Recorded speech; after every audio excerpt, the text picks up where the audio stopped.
Básicamente, bueno, es un evento biótico que en términos geológicos es relativamente reciente y que produce la conexión biogeográfica más fuerte entre América del Norte y América del Sur hasta el momento, si es que lo consideramos al menos en términos de la evolución de mamíferos terrestres.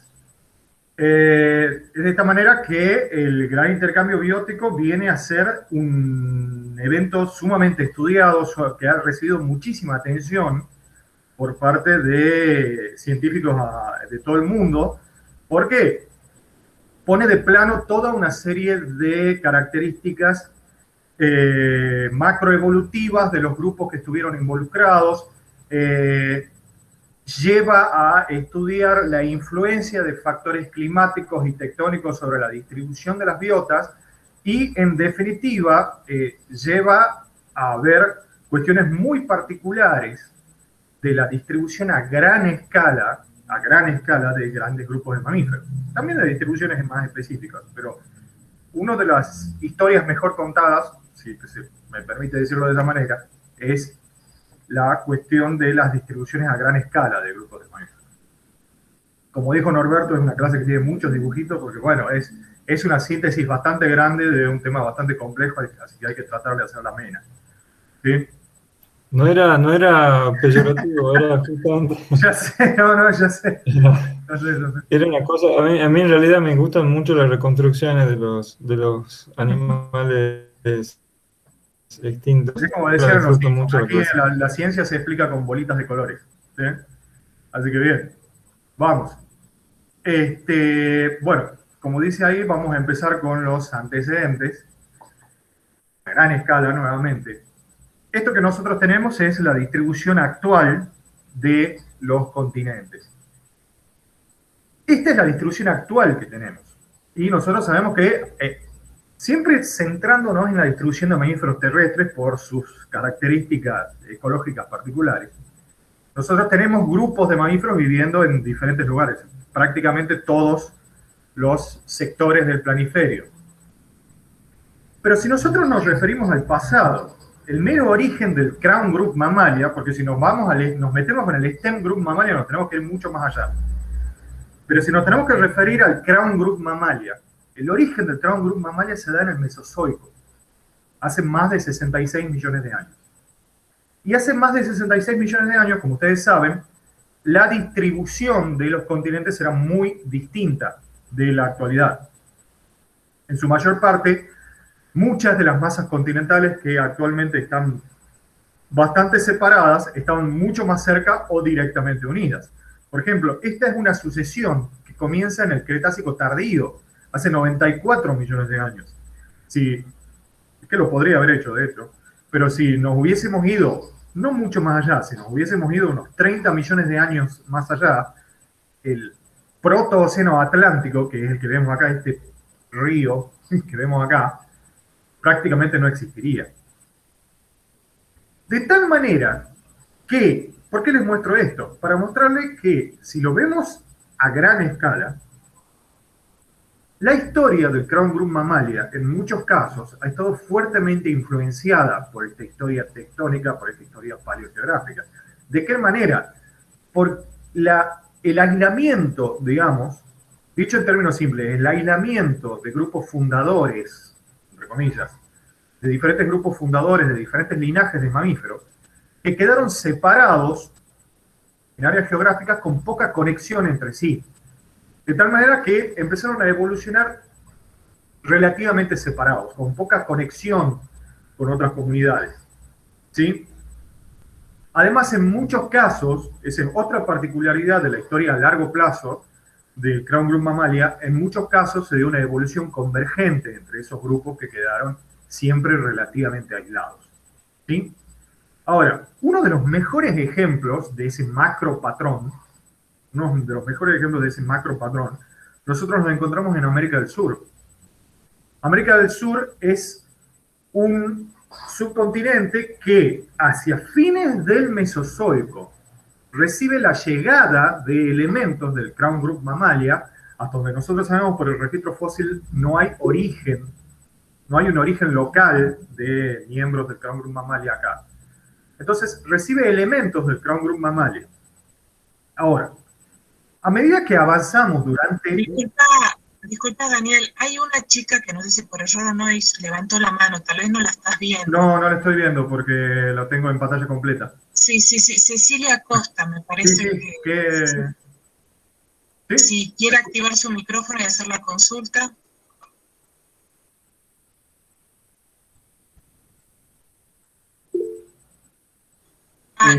No, se ve que era un error, ha dicho que no. Entonces, hace un error de levantar la mano. Listo, disculpa. Bueno. Se apretó sin querer, dice Conti. Listo. He dicho mal, es Constanza, no sé si. Listo, no hay problema.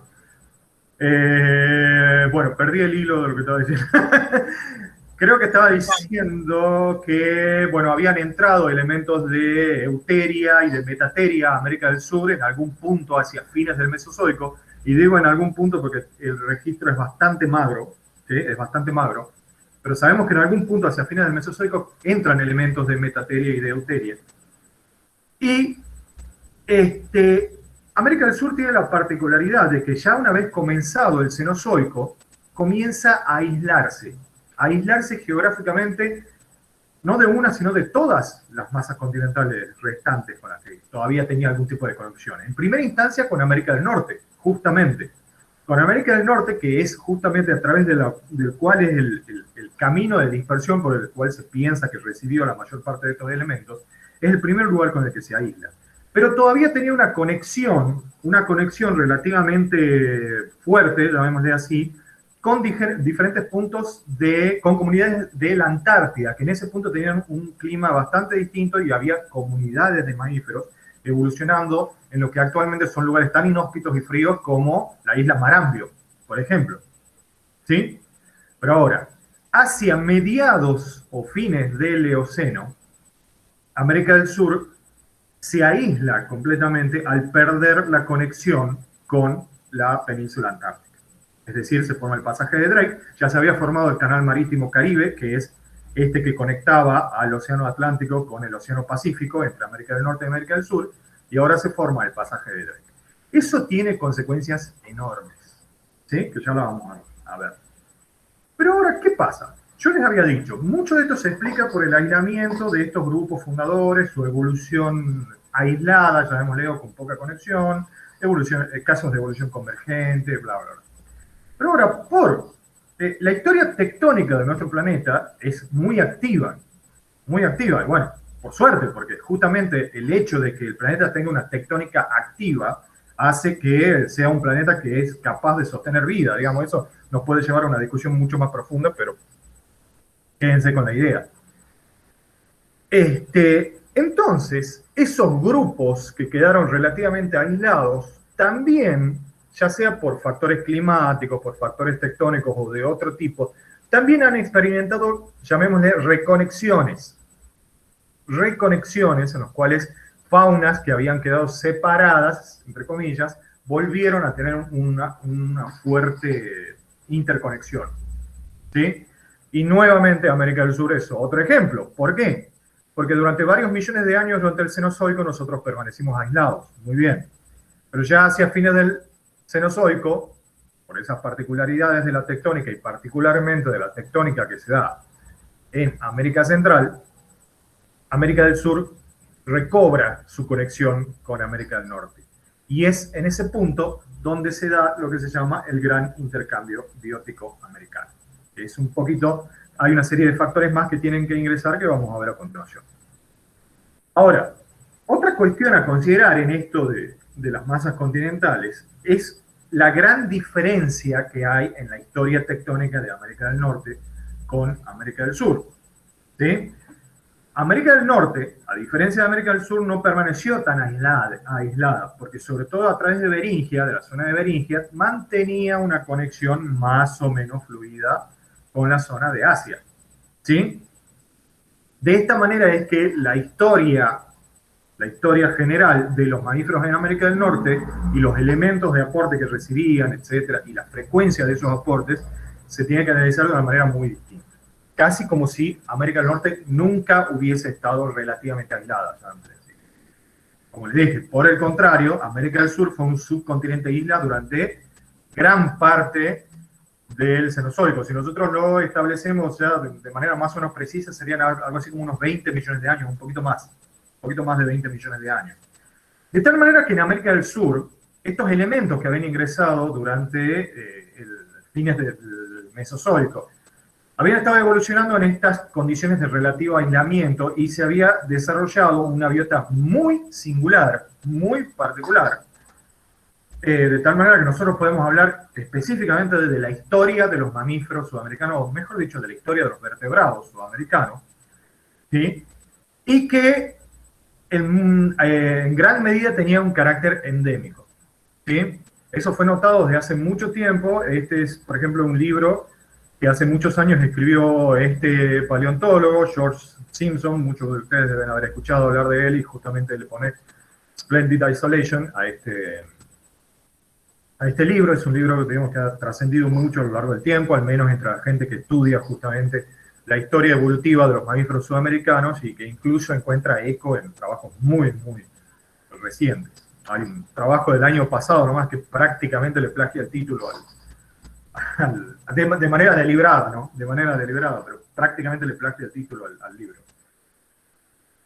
Bueno, eso hizo que la historia de los mamíferos sudamericanos, como les digo, haya recibido mucha atención, ya que la historia de estos grupos es un excelente ejemplo de la influencia, como les digo, de estos factores tectónicos, climáticos, de aislamiento, de ejemplos de evolución convergente, etcétera, etcétera, etcétera. Está llena de esos ejemplos, la historia de estos mamíferos. Esto ha hecho que reciba mucha atención, no demasiada, mucha. Y que haya tratado de ser ordenada, digamos, a lo largo del registro.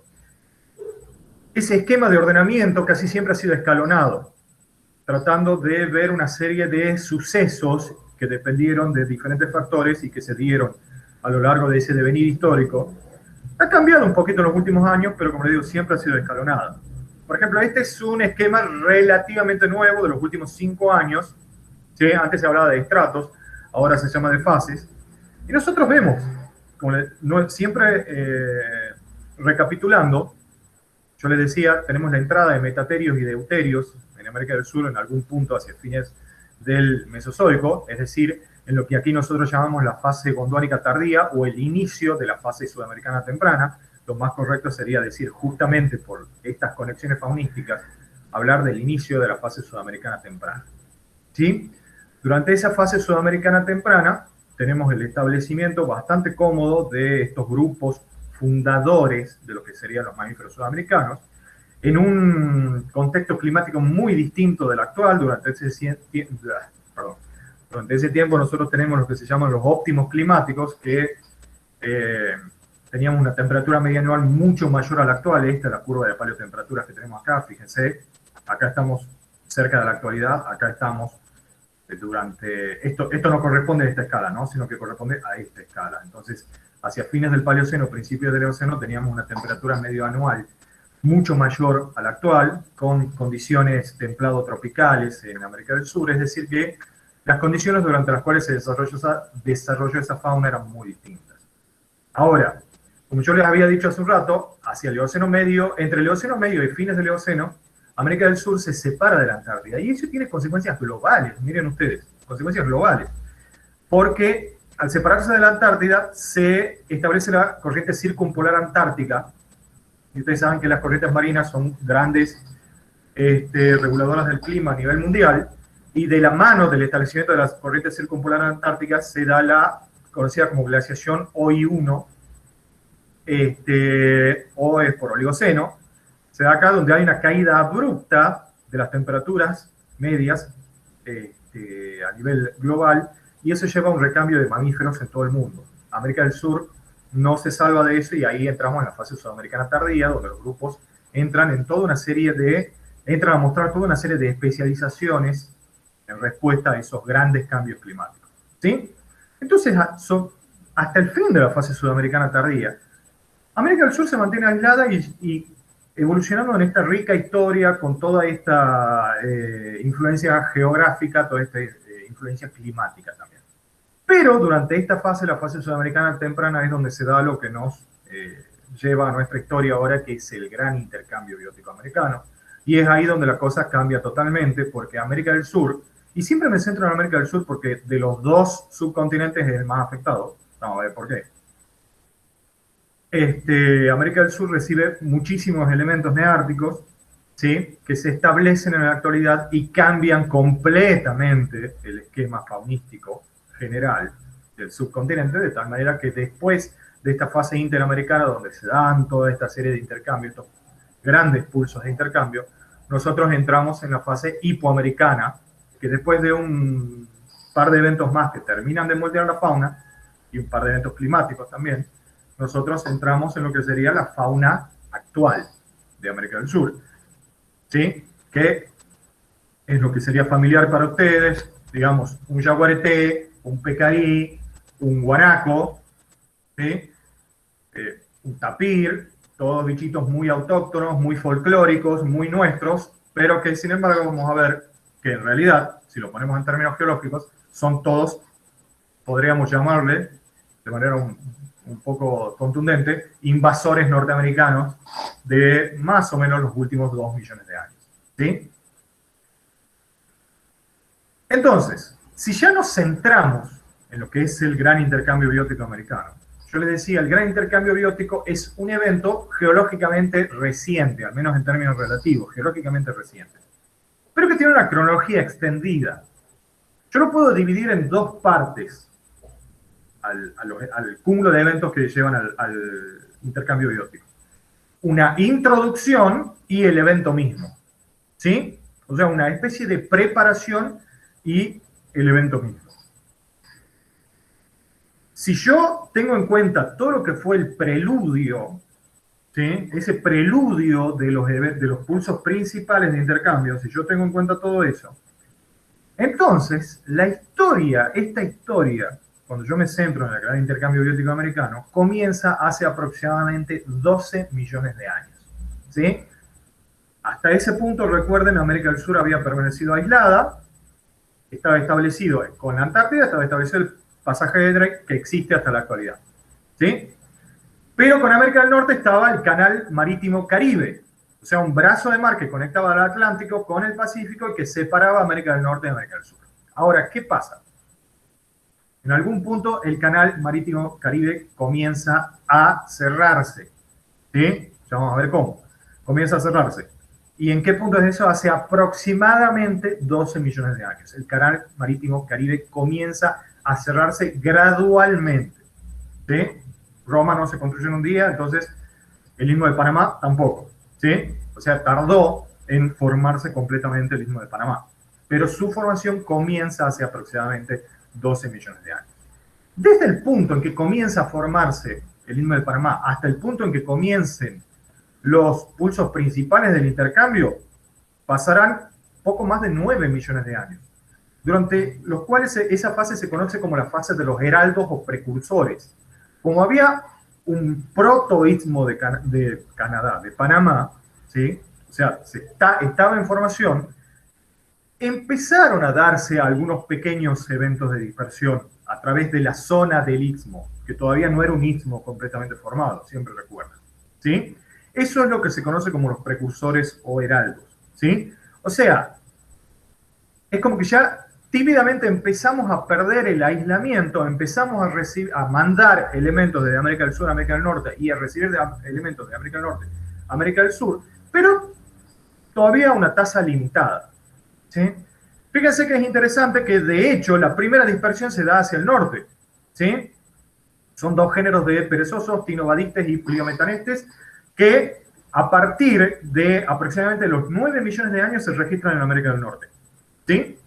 Posteriormente tenemos los primeros registros de prosiónidos en América del Sur, o sea, tenemos una primera dispersión desde el norte hacia el sur, con el registro del género Cionazua, que es un taxón endémico sudamericano, o sea que es un taxón de evolución local, pero descendiente de una inmigración anterior, de una dispersión anterior, ¿sí?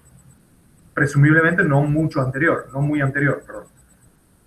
Posteriormente se da la llegada de un importante actor, muy, muy importante. Los roedores sigmodontinos se registran en América del Sur aproximadamente desde los 6 millones de años. Luego tenemos géneros como Titanis, Plainia y Glossotherium que se registran en América del Norte. Con importante detalle, Titanis no es un mamífero. Titanis es un forurrácido, es decir, un ave, pero no es cualquier ave, era un grupo de aves corredoras relacionadas con los gruiformes, en su mayoría de gran tamaño, que, claro, se las toma como el patrón mamífero, digamos, mamífero terrestre, porque justamente no vuelan, ¿sí?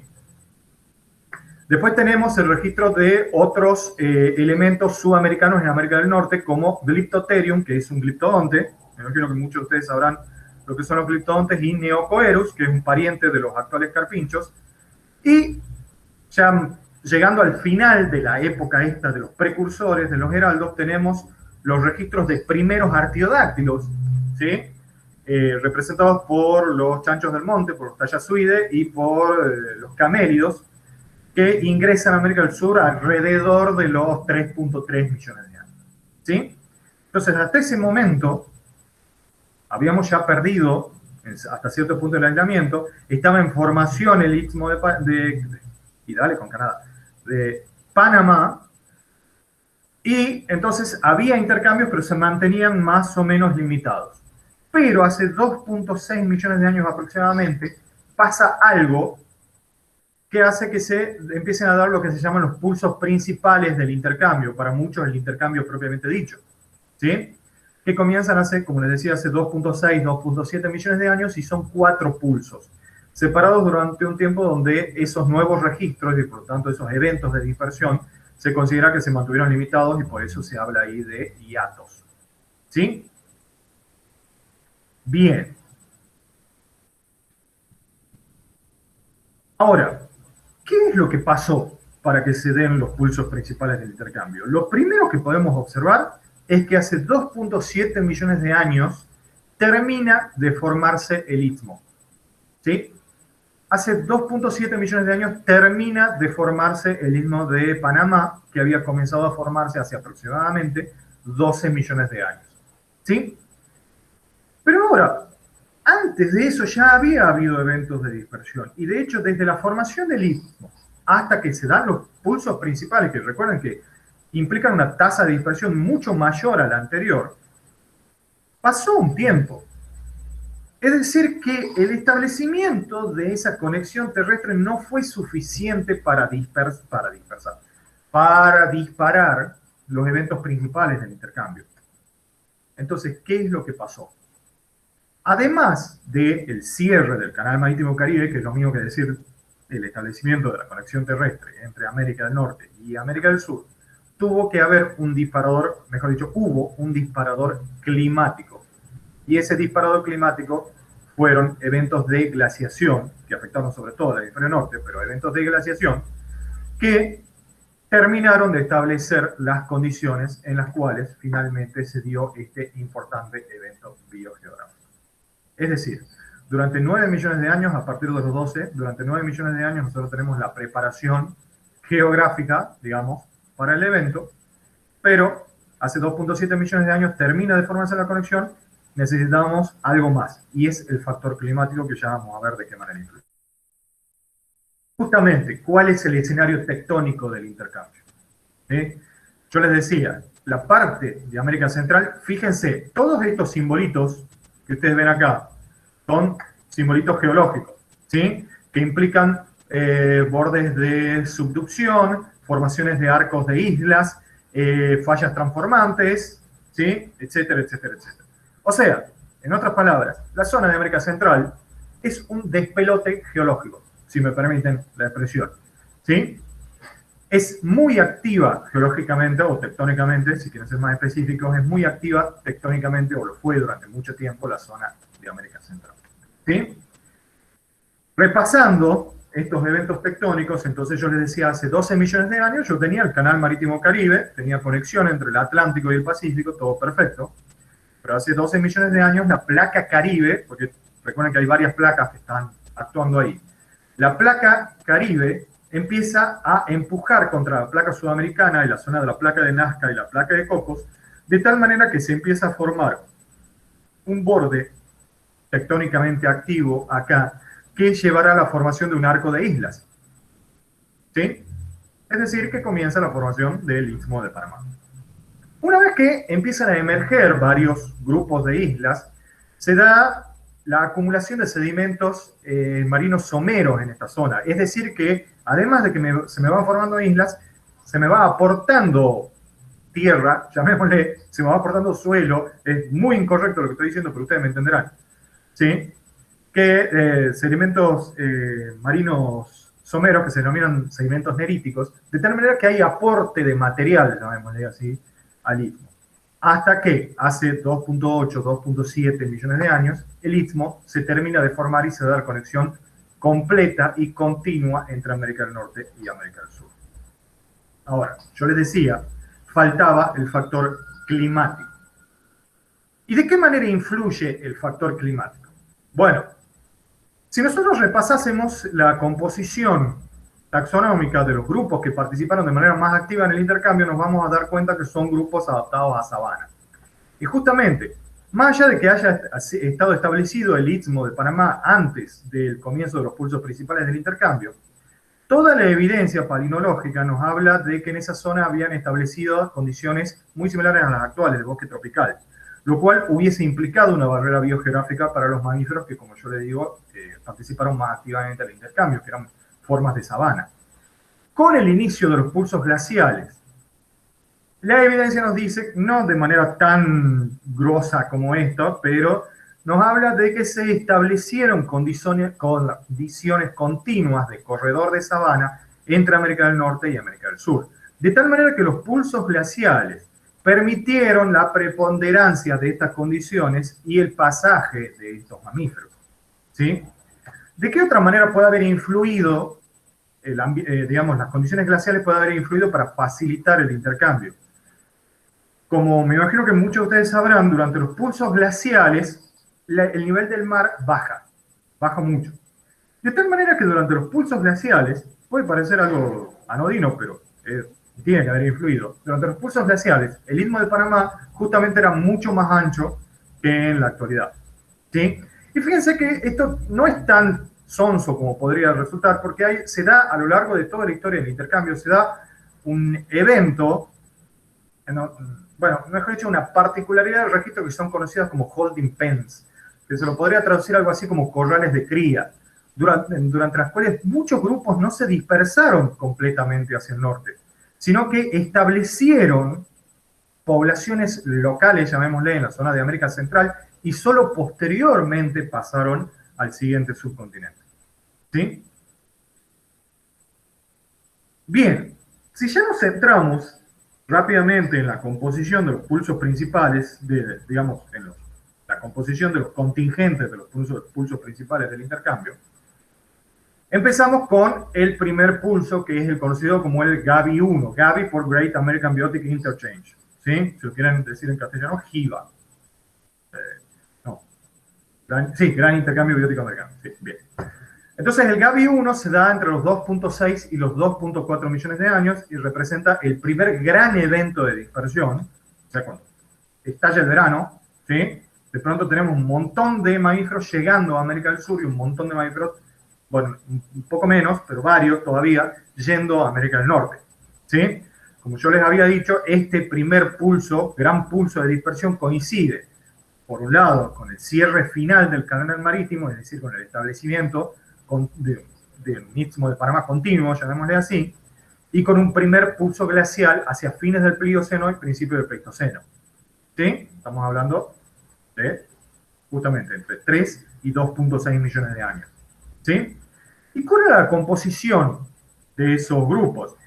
A lo largo de este primer pulso, sobre todo, ingresan representantes de Mustélide, y tenemos los primeros registros de Galictis en América del Sur, tenemos representantes de cánidos, y tenemos los primeros registros de este género Pseudalopex en América del Sur. Entran équidos, ¿sí? Y tenemos estos registros, Hipidion y Orohipidion, que tienen un registro muy particular a lo largo de todas las Américas, y entran los primeros Gonfotéridae, ¿sí? Entran proboscidios, ¿sí? Parientes de los elefantes, aquí a América del Sur.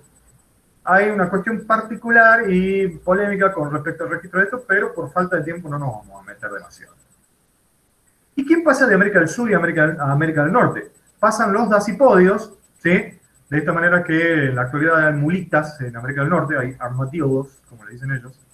Pasan megatéridos, con algunos géneros como Eremotherium, que son relativamente famosos. Pasan gliptodóntidos, o sea, estos parientes de los quirquinchos.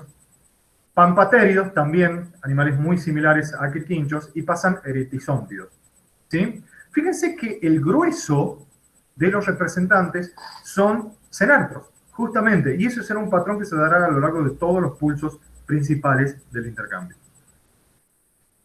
En el pulso 2, recuerden que después del primer pulso se da un hiato donde durante un... no pasamos todavía el pulso, tenía algo más que decirle. Justamente esto del hiato. Después del pulso 1 se da este hiato entre los 2.4 y 1.8 millones de años. ¿Qué es lo que significa lo del hiato?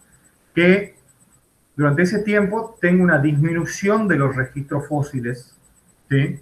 De estos primeros registros fósiles, en la sucesión de estratos y comunidades en América del Sur. Esto siempre lo vemos desde la perspectiva sudamericana, pero también en zonas de América Central y del Norte. Durante esos hiatos no hay una desconexión total ni nada de eso, pero, y es sugestivo desde un punto de vista paleoclimático, hay la presencia de algunos elementos pequeños, los primeros registros de algunos elementos pequeños, y por ejemplo Hydrocoerus, durante este hiato, que correspondería a un pequeño periodo interglacial, se registra en Florida, ¿sí? Bien.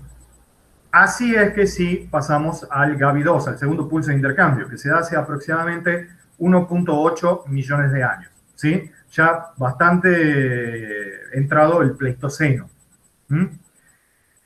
¿Cuáles son los representantes? Nuevamente tenemos dispersión de gonfotéridos con estos géneros que son, este es muy sudamericano, Notiomastodon, sería producto de una radiación local, y este tiene distribución, llamémosle panamericana, Cuvieronius. Tenemos los primeros registros tenemos una nueva dispersión de camélidos, con el registro de Paleolama y Hemiauquenia, que son géneros grandotes, de camélidos bastante más grandotes que el guanaco actual. Tenemos dispersión de félidos en América del Sur, entre los cuales está el famoso Smilodon, el tigre de dientes de sable. Tenemos dispersión de cérvidos, de tallasuidos, de úrsidos, con el género Artotherium, un género muy particular de osos sudamericanos que incluye especies gigantes y para muchos la especie más grandota de todas, que es de todas, incluida del oso polar actual, que es Artotherium angustidens. Y tenemos dispersión de tapíridos. Y fíjense que hacia el norte, o sea, de América del Sur, hacia el norte tenemos dispersión de milodóntidos, que son un grupo de perezosos terrestres, o sea, de cenartros, y de mirmecofágidos, que ustedes ya saben lo que son. Nuevamente, son todos cenartros los que pasan hacia el norte. Y fíjense que acá, con el pulso 2, comienza a darse un patrón en el cual ganan completamente las formas neárticas que vienen. O sea, hay un desbalance neto desde las formas que llegan con las que se van. Son mucho más los que llegan a América del Sur que los que se van, ¿sí? Luego se da otro hiato, y durante ese hiato tenemos las excepciones donde formas importantes como los toxodóntidos se registran en América del Sur, de América del Norte. ¿Por qué son importantes? Los toxodóntidos son un elemento de los llamados ungulados nativos sudamericanos. Son recontra sudamericanos, al menos. Si consideramos la historia de los últimos 60 millones de años, y hasta hace poco se pensaba que no habían participado en el intercambio, pero se lo ha registrado recientemente tanto en América Central, por ejemplo en El Salvador, como ya directamente en América del Norte. En Texas ahora hay registros de Toxodon. Luego se da el tercer pulso del intercambio, donde tenemos una nueva dispersión de félidos, una nueva dispersión de cérvidos y una nueva dispersión de tallasuidos, y una dispersión de didélfidos hacia el norte, ¿sí?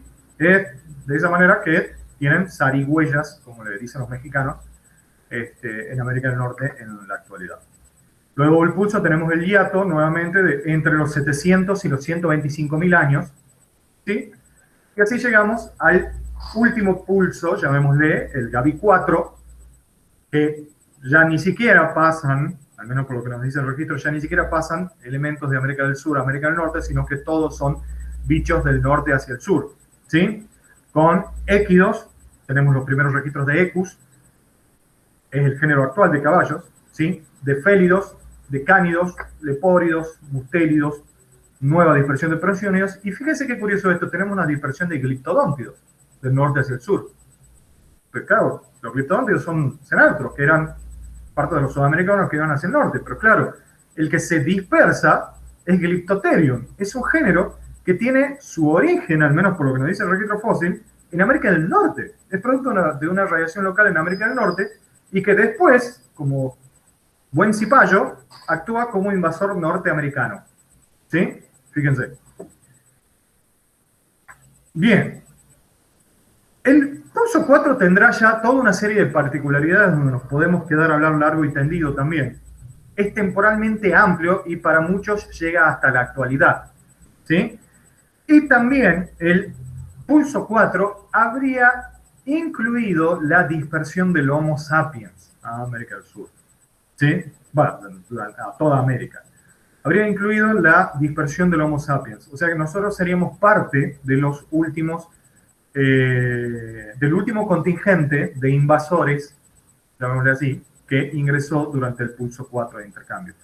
Ustedes saben, no sé si están pormenorizados con el registro de pueblos, el paleo registro de pueblos originarios en América del Sur, pero algunas de las evidencias más antiguas de, digamos, del establecimiento de comunidades, hay algunas de 15.000 años, hace poco Achero, que es un arqueólogo del dicho, habló de asentamientos de 40.000 años en la zona de Antofagasta de la Sierra, y hace poco salió un trabajo donde encontraron sitios arqueológicos supuestamente de 130.000 años en América del Norte. Y se encargaron bien de establecer que el control geológico estaba muy bien hecho. O sea, dicen, señores, esto tiene 130.000 años. ¿Sí? Así que en ese contexto, indudablemente seríamos parte del último pulso del intercambio. Que, como les digo, recuerden, para muchos investigadores continúa en la actualidad. ¿Sí? Entonces, resumiendo, tenemos 4 pulsos de intercambio, ¿sí? El primero entre 2.6 y 2.4 millones de años, entran una serie de elementos y luego hay un hiato tropical, llamémosle. Después tenemos el Gavi-2, que es el segundo pulso de intercambio, donde empieza a cambiar la balanza. El primero estaba bastante equilibrado, el segundo ya es neto, el ingreso de formas norteñas hacia el sur. Luego tenemos el Gavi-3, donde esa tendencia se incrementa, y finalmente en el Gavi-4 ya directamente son solamente norteamericanos, relativamente, digamos. Son los norteamericanos los que ingresan desde el norte hacia el sur. ¿Sí? Ahora, no solamente de mamíferos se puede hablar acá, también podríamos hablar de aves y, como verán dentro de poco, de herpetofauna. Pero ¿qué es lo que pasa? Lamentablemente, el registro de aves y de herpetofauna es mucho más magro que el de mamíferos. Y además tienen otras particularidades, ¿sí? Cuando nosotros hablamos de esta historia, como yo les dije hace un rato, hablamos casi exclusivamente de mamíferos terrestres. Los mamíferos marinos serán otra historia, por razones obvias. Y también algunos grupos de mamíferos, como los murciélagos, tendrán otra historia. ¿Por qué? Porque vuelan, porque sus capacidades de dispersión serán distintas. No necesariamente, digamos, ya vamos a ver un caso en aves, no necesariamente eso implica que pasaban como querían a través del istmo, ¿sí? Pero la capacidad dispersiva del grueso de los grupos será distinta a la de los mamíferos terrestres. En el caso de las aves, como yo les decía hace un rato, tenemos el caso particular de Titanis, que Titanis es un género norteamericano producto de una radiación local luego de la dispersión de forurrácidos hacia América del Norte. Los forurrácidos son un grupo que se origina en América del Sur, de estas grandes, bueno, en su mayoría grandes, no son todas grandotas, grandes aves corredoras que estarían entre los depredadores dominantes durante mucho tiempo acá en América del Sur. Pero ¿qué es lo que pasa? Titanis no volaba, ¿sí? Y tenía adaptaciones de sabana, entonces se lo podría meter más o menos en el grupo de los mamíferos sudamericanos. ¿Sí? No tengo otra que meterme en la manada de los mamíferos, por decirlo de alguna manera. En el caso de todas las demás aves, ¿qué es lo que pasa? Bueno, el registro es mucho más incompleto. Las aves tienen un potencial de preservación, o sea, la capacidad de fosilizarse por sus características esqueletarias, sobre todo, es muy distinta. Entonces, el registro es mucho más magro. Lo que se sabe a gran escala es que se estaban dando muchas conexiones, ¿sí?, se estaban dando muchas conexiones anteriores al establecimiento de las condiciones geográficas y climáticas que influenciaron tanto en la historia de los mamíferos. Es decir, había mucha más conexión en cuanto a las aves, por sus capacidades dispersivas distintas. Ahora, ¿qué pasa? Algunos grupos de aves, como las aves tropicales, sí necesitaban que se establezcan otras condiciones para que pasase el istmo y por lo tanto su tasa de dispersión aumentó una vez establecida toda esta historia de los pulsos principales, dependiendo de si estábamos en un periodo glacial o interglacial, obviamente. ¿Sí? Este es el caso de algunas de estas familias, como yo les digo, que necesitaron que necesitaron que se establezca el puente terrestre y condiciones climáticas particulares para poder dispersarse. De tal manera que cuando comenzó esta historia de los pulsos, y con su influencia glacial e interglacial, aumentó también su tasa de dispersión. Ahora, curiosamente, el registro de aves tiene una gran diferencia con el registro de mamíferos en que la dirección neta de migración fue al revés de los mamíferos, es decir, del sur y hacia el norte. ¿Sí? Bien. Con respecto a la herpetofauna, prácticamente se puede decir menos todavía. ¿Sí? Lamentablemente es más limitado porque, nuevamente, por los lugares donde viven, por sus características esqueletarias, etcétera, el potencial de preservación es muy bajo. Tenemos muy poco registro fósil de estos grupos. ¿Sí? Hasta ahora, lo que nos dice el registro es que la participación de estos grupos habría sido mucho más limitada de lo que nosotros podemos ver para los mamíferos terrestres y para las aves. ¿Sí? Y que sobre todo en estos grupos se dio este fenómeno de los holding pens, si es que lo queremos poner en los mismos términos que en los mamíferos terrestres. Es un término que se usa mucho más, no casi exclusivamente para mamíferos terrestres. ¿Sí? Es decir, que hubo muchas radiaciones locales, sobre todo en América Central, antes de que pasasen para el otro lado. ¿Sí? Y que además muchos de los intercambios se dieron antes de los pulsos principales del intercambio.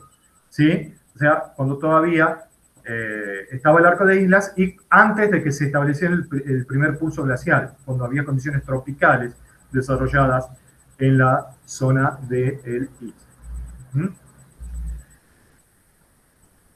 ¿Cuáles son las consecuencias? En primera instancia, nosotros tenemos que mencionar lo que yo les vengo diciendo desde hace un ratito, y es que el balance neto del intercambio favorece a las formas neárticas. Son mucho más los grupos que ingresan desde América del Norte hacia América del Sur que los que van de América del Sur y América del Norte. Y eso se refleja en la composición actual de la fauna sudamericana.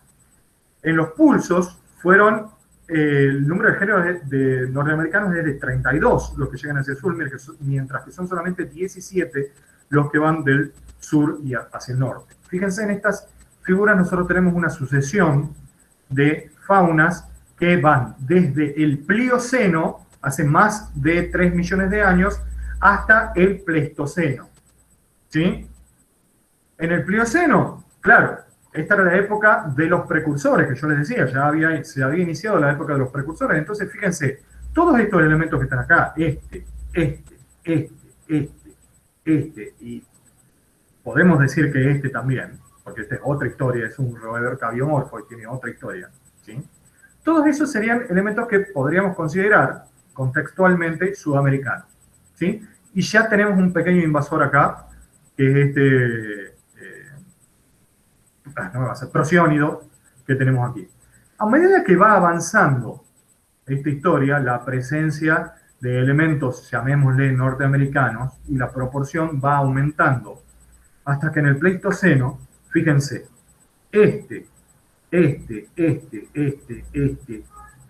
como les decía hace un rato, son todos norteamericanos, nuevamente llamémosle así, y solamente quedan como sudamericanos esto y esto.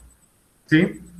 Es de esta manera que, como vemos acá, cerca del 40% de las familias y el 50% de los mamíferos actuales de América del Sur tienen orígenes norteamericanos, ¿sí? Y solamente un 10% de los géneros de América del Norte derivan de inmigrantes sudamericanos. Entonces el balance neto es de los norteamericanos. ¿Sí? O sea,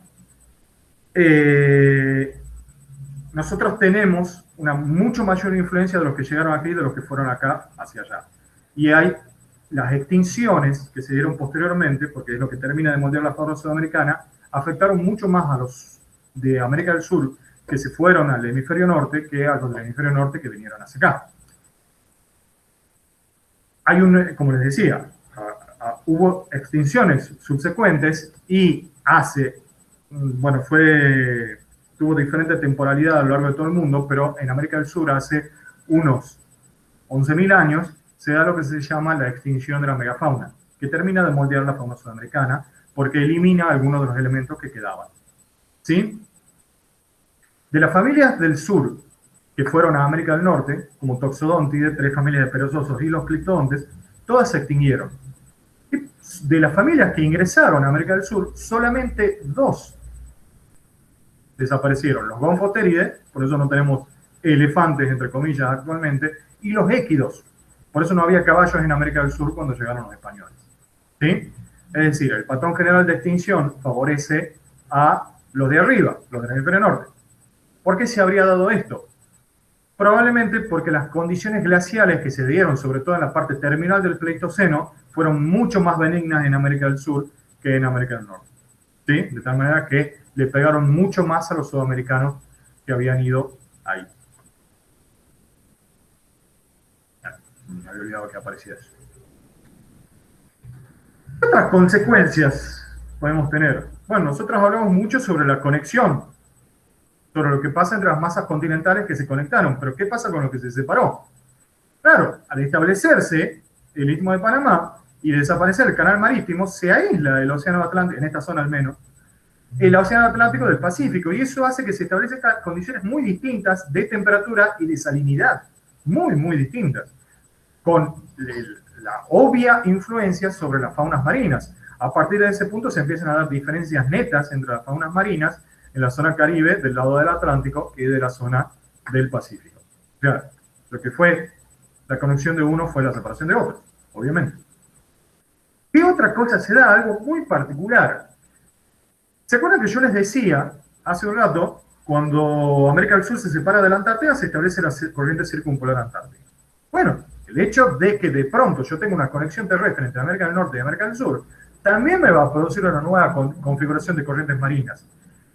Es decir, con esta conexión se produce un nuevo patrón de circulación termohialina a lo largo del Atlántico, y fíjense que es bastante grandota y tendrá mucha influencia. Si ustedes se fijan,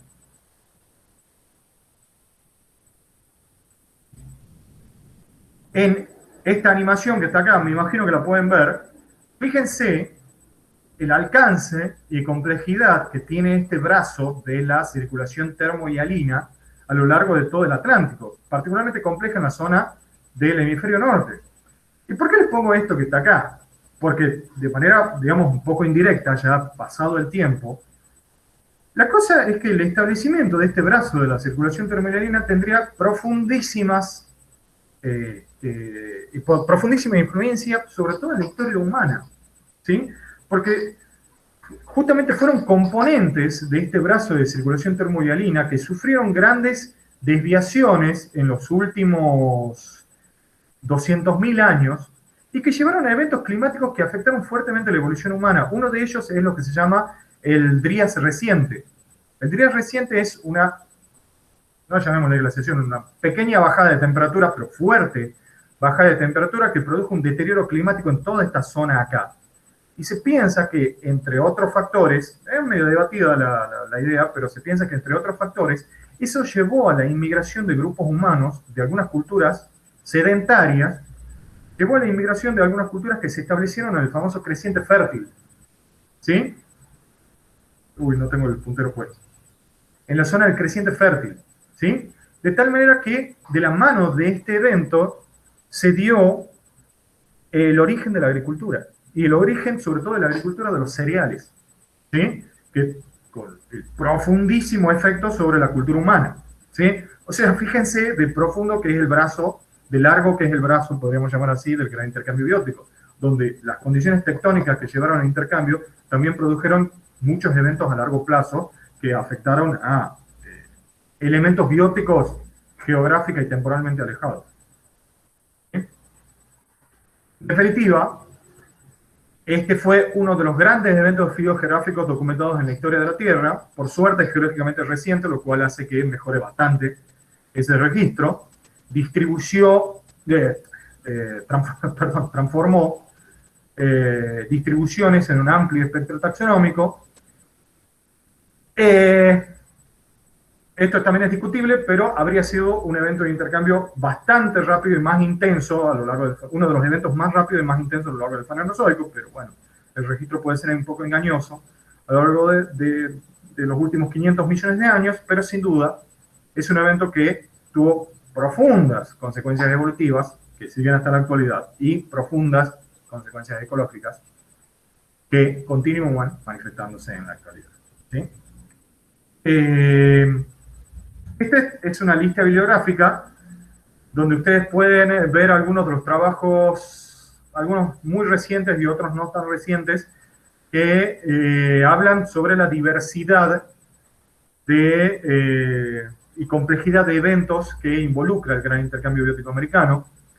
Yo lo que recomendaría, si es que quieren saber más sobre esta historia, esto que es un libro corto, pero es un libro que salió en 2015, bastante completo, que analiza mucho estos factores tectónicos y climáticos, que es de Sion y colaboradores de 2015. Ahora, la cosa es que no se centra tanto en la herpetofauna ni en los mamíferos, y por eso es que están estos otros trabajos acá, como el gran intercambio en aves, y creo que había dejado la de herpetofauna, sí, acá. Bueno, que este es un trabajo bastante antiguo. Encontré muy pocas cosas sobre herpetofauna en el gran intercambio. Bien. Con eso, si tienen alguna duda, alguna pregunta,